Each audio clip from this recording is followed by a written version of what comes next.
বন্ধুগণ নমস্কার, জয় শ্রীকৃষ্ণ। প্রথমে আমি অনুরোধ করব আপনারা আমার এই চ্যানেলটি সাবস্ক্রাইব করবেন এবং ভিডিওটি লাইক করবেন। আমি দেশ বিদেশের খবর নিয়ে আপনাদের কাছে ভিডিও বানিয়ে উপস্থাপনা করি। যারা যারা দেশ বিদেশের খবর শুনতে আগ্রহী, জানতে আগ্রহী, তারা অবশ্যই আমার ভিডিওটি দেখবেন, আমার চ্যানেলটি সাবস্ক্রাইব করবেন, এই অনুরোধ রইল। আজকে একটা খুব গুরুত্বপূর্ণ বিষয় নিয়ে আলোচনা করব। গতকাল ভারতীয় তারিখ হিসাবে 4 আগস্ট আমেরিকার প্রেসিডেন্ট ডোনাল্ড ট্রাম্প তার হোয়াইট হাউসের একটা ডিনারের আয়োজন করেছিল। কাদের নিয়ে সেই ডিনারের আয়োজন করেছিল? মূলত আমেরিকার যে সমস্ত টেক জায়ান্ট আছে, সেই টেক জায়ান্টদের নিয়ে, যারা টেকনোলজিকে, পুরো পৃথিবীর টেকনোলজিকে হ্যান্ডেল করে। কারা কারা পার্টিসিপেন্ট ছিল? প্রথমে বলি, ডোনাল্ড ট্রাম্প তো ছিলেনই, তার বাদিকে ছিলেন ফার্স্ট লেডি মেলোনিয়া ট্রাম্প, তার পাশে ছিলেন মাইক্রোসফটের বিল গেটস, এবং ডান দিকে ছিলেন মার্ক জুকেরবার্গ, ফেসবুকের মার্ক জুকেরবার্গ প্রথম লাইন, এবং তার সামনে উল্টো দিকের লাইনে গুগলের ছিলেন সুন্দর পিচাই এবং অ্যাপেল কোম্পানি ছিলেন টিম কুক। এছাড়া আর যারা যারা উপস্থিত ছিল অনেকে, আমি সেই নামগুলো বলছি।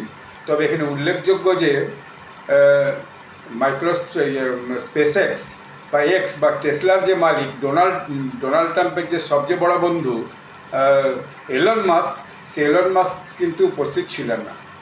হয় বা তাকে নিমন্ত্রণ করা হয়নি, অথবা তিনি আসেননি, কারণ তার নাকি ওই মাইক্রোসফটের বিল গেটসের সঙ্গে একটু টেনশন আছে বলে শোনা যায়। এবং আর যারা যারা পার্টিসিপেন্ট ছিল, তারা কে কে ছিল?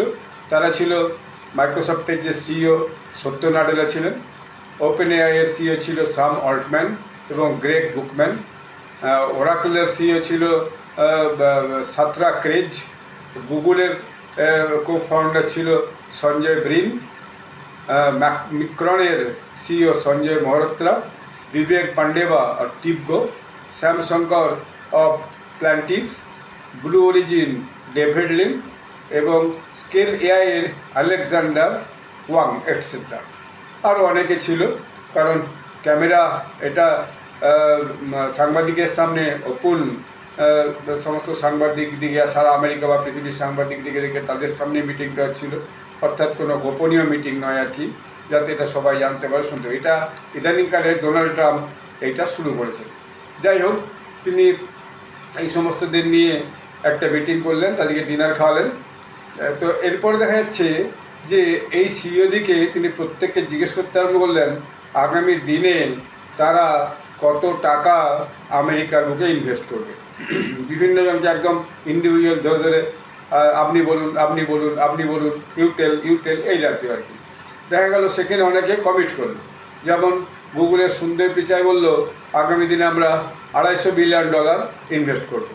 মাইক্রোসফট বলল যে 70 থেকে 80 বিলিয়ন ডলার প্রতি বছর আমরা ইনভেস্ট করবো, এটা টিম কুক বললেন। মাইক্রোসফট থেকে বললেন 70 থেকে 80 বিলিয়ন, টিম কুক বললেন অ্যাপেলের 600 বিলিয়ন, জুকেরবার্গ বললেন 600 বিলিয়ন। এবং প্রত্যেকেই এই যে মিটিংটা হলো, মিটিংয়ে আগামী দিনে যে আর্টিফিশিয়াল ইন্টেলিজেন্সের বিষয়ের উপর সবচেয়ে বেশি গুরুত্ব দিল। এবং এই আর্টিফিশিয়াল ইন্টেলিজেন্স যে আগামী দিনে খুবই কার্যকরী হবে, এবং সেটা সবাই বললেন।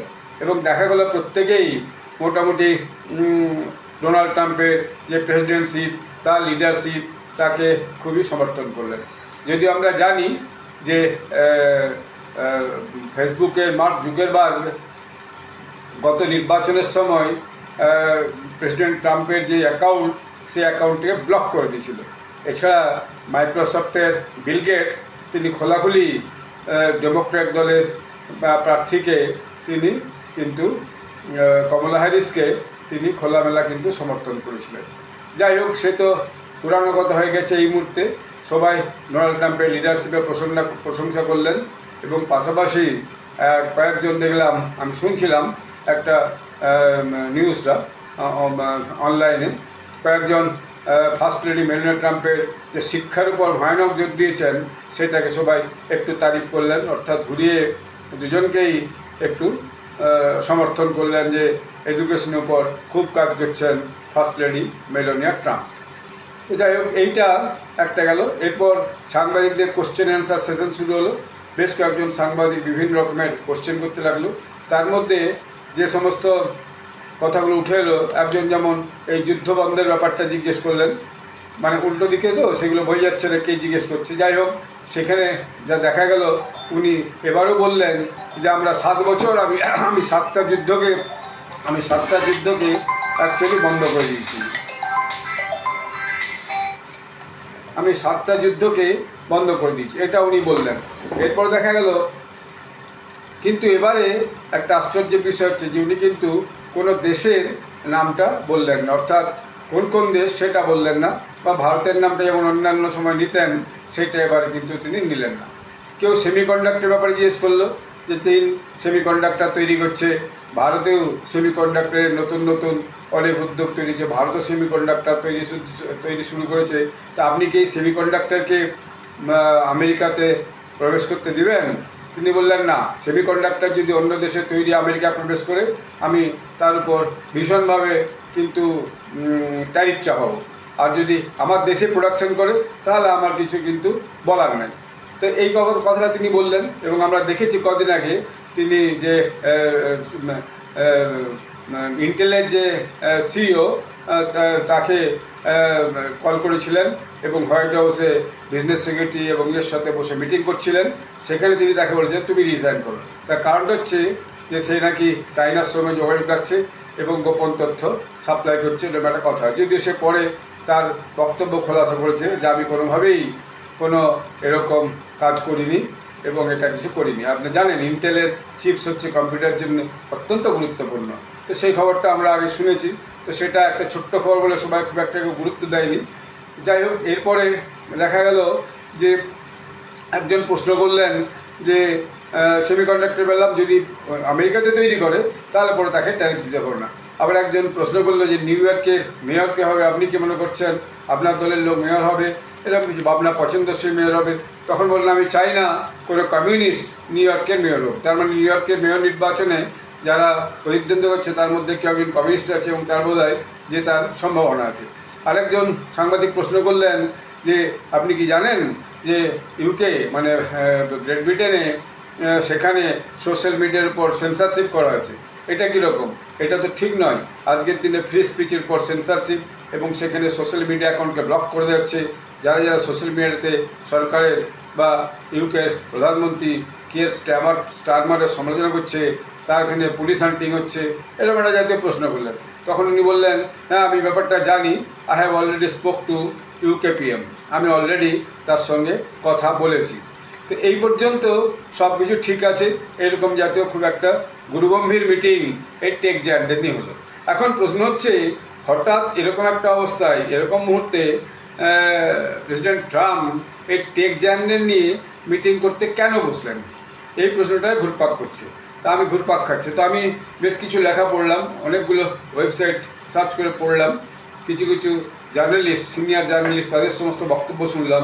এখন প্রত্যেকেরই বা বেশি একজন দুজনের তো অবশ্যই যেটা শুনলাম, তাদের সন্দেহ হচ্ছে এটা টেক জায়ান্টদের নিয়ে মিটিং করা, এটা ভারতকেই একরকম একটা পরোক্ষ ধমক। অর্থাৎ ভারতে যাবতীয় কিছু চলে, ধরুন আমাদের যে হোয়াটসঅ্যাপ চলে, গুগল চলে, গুগল সার্চ ইঞ্জিন, এবং যে ইউটিউব চলে, বা আরও যে সমস্ত ট্রানজ্যাকশন সিস্টেম আছে, সব সিস্টেমটাই কিন্তু আমেরিকার টেকনোলজি নির্ভর। এখন আমেরিকার টেকনোলজি যদি বন্ধ করে দেয় বা ডোনাল্ড ট্রাম্প যদি চাপ দিয়ে বন্ধ করে, তাহলে কিন্তু ভারতের অবস্থা খুবই খারাপ হয়ে যায় এই মুহূর্তে। এবং এর আগেও ওখানে একটা হয়েছে যে কোনো দেশে এই আমেরিকান টেকনোলজি তারা সরকারের পক্ষ থেকে বা টেকনোলজি কোম্পানির পক্ষ থেকে কোনো দেশে অ্যালগোরিথম চেঞ্জ করে দিয়ে সেই দেশে বিদ্রোহ শুরু করিয়ে দেয় এবং শুদ্ধ করিয়ে দিয়ে সেই দেশের ক্ষমতা বদল করে দেয়। এরকম ঘটনাও কিন্তু ঘটেছে আমাদের দেশে এর আগে। এই যেমন টুইটার এক্স এর মতো কু হয়েছিল, কিন্তু কুটা চললো না। কারণ চললো না এই কারণে বহু লোক তার সাবস্ক্রিপশন নেয়নি, মেম্বারশিপ নেয়নি, এবং সরকারের পক্ষ থেকেও তাকে চালার ব্যাপারে খুব একটা কিছু সাহায্য কিন্তু করা হয়নি।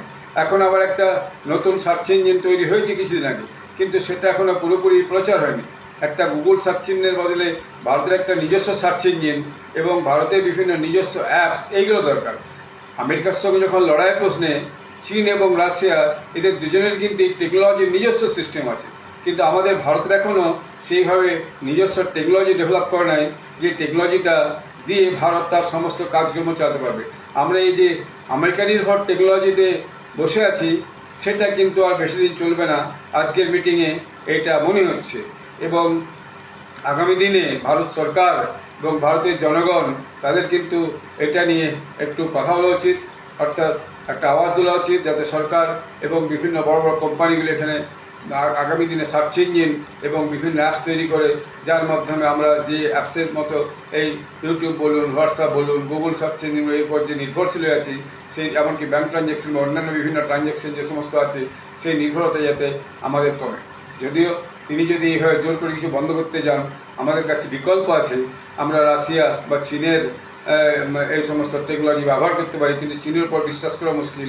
তবে রাশিয়ার উপর বিশ্বাস করে এরকম টেকনোলজি আমরা মুহূর্তের মধ্যে আদায় করতে পারি। একটা ভালো দিক আছে, ভারত এখন থেকে ভারতের যে সমস্ত টেক কোম্পানি আছে এবং সরকার খুব গুরুত্ব দিয়ে এই বিষয়গুলোকে ভাববে এবং নিশ্চয়ই আগামী দিনে খুব দ্রুত ভারতের নিজস্ব টেকনোলজি কোম্পানি, সার্চ ইঞ্জিন, বিভিন্ন অ্যাপস তৈরি হবে, যার মাধ্যমে আমরা নিজেরাই এই সমস্ত কাজ করতে পারবো, যাতে আগামী দিনে আমেরিকার উপর আমাদের নির্ভরশীল না থাকতে হয়।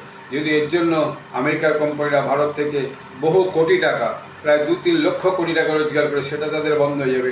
কিন্তু সেটা বন্ধ না হওয়া পরে ব্যাপার নয়, এই পরনির্ভরতা আমাদের কিন্তু আগামী দিনে থাকলে চলবে না। তো আগামী দিনে যদি আমরা স্বনির্ভর টেক কোম্পানির টেকনোলজির উপর নিজস্ব সমস্ত সিস্টেম ডেভেলপ করে যদি না করতে পারি, তাহলে খুব অসুবিধার মধ্যে আছে। আমি তো মনে করি যে এখান থেকে সব লেখাপড়া শিখে IIT, IIM থেকে সব লেখাপড়া শিখে সব যুবকরা বিদেশে যে তাদের দেশে সমস্ত করে উন্নতি করছে, সেখানে ইন্ডিয়ান অরিজিন আমেরিকানসের মধ্যে অনেক আছে। যে কজনের নাম বললাম তার মধ্যে ইন্ডিয়ান অরিজিন আমেরিকানসেরও অনেকের নাম আছে, কিন্তু আমরা ভারতে তাদের পরিষেবাটা পাচ্ছি না। তারা ভারতের পয়সায় লেখাপড়া করছে আর বিদেশে যে সার্ভিস দিচ্ছে, উন্নত জীবনের খোঁজে অতিরিক্ত পয়সা রোজগার করে চলে যাচ্ছে। অথচ আমরা লেখাপড়া কিন্তু এখানেই দেশেই থেকে দেশেই কাজ করেছি, সার্ভিস দিয়েছি এবং সার্ভিস দিয়ে যাচ্ছি। এই বিষয়গুলো আগামী দিনে কিন্তু সবাইকে খুব ভেবে দেখতে হবে। এবং আশা করি এই যে একটা সম্ভাব্য থ্রেট আমাদের কাছে এসে হাজির হতে পারে বলে মনে হচ্ছে, সেটার মোকাবিলায় নিশ্চয়ই আগামী দিনে সবাই খুব তৎপর হবে, সরকার ব্যাপারটা গুরুত্ব দিয়ে দেখবে, এই আশা রাখি। তো এইখানে এই আলোচনাটি শেষ করছি। আবার নতুন কোনো বিষয় নিয়ে আপনাদের কাছে আগামী দিনে আলোচনা করব। আপনারা সবাই ভালো থাকবেন। ধন্যবাদ।